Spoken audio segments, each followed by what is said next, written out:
Hi guys, I am Ashwanth studying at 7th grade. In this episode, I am going to explain that what is an atom, about the history of atom and what are atom particles. So without waiting, let's get into the video.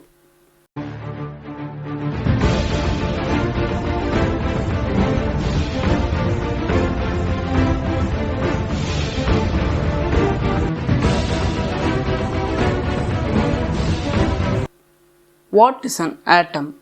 Atoms are the basic units of matter and the defining structure of elements. The term atom comes from the Greek word for indivisible because it was once thought that the atoms were the smallest particles in the universe and could not be divided.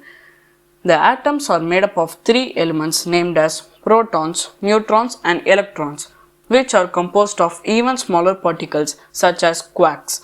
The table, which consists of each number of elements or the atoms found on the earth, is called as periodic table.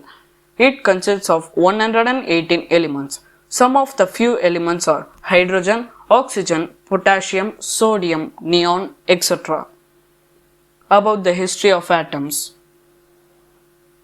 The theory of atoms date at least as far as 440 BC to Democritus, a Greek scientist and a philosopher. Democritus most likely built his theory of atoms upon the work of past philosophers.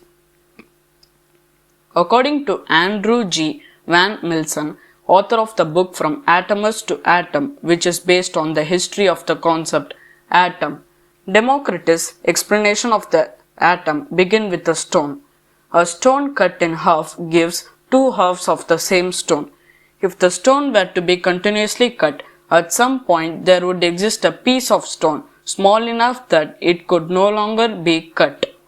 The term atom comes from the Greek word for indivisible, which Democritus concluded must be the point at which a being or any form of matter cannot be divided anymore. His explanations included the ideas that atoms exist separately from each other. There are an infinite amount of atoms.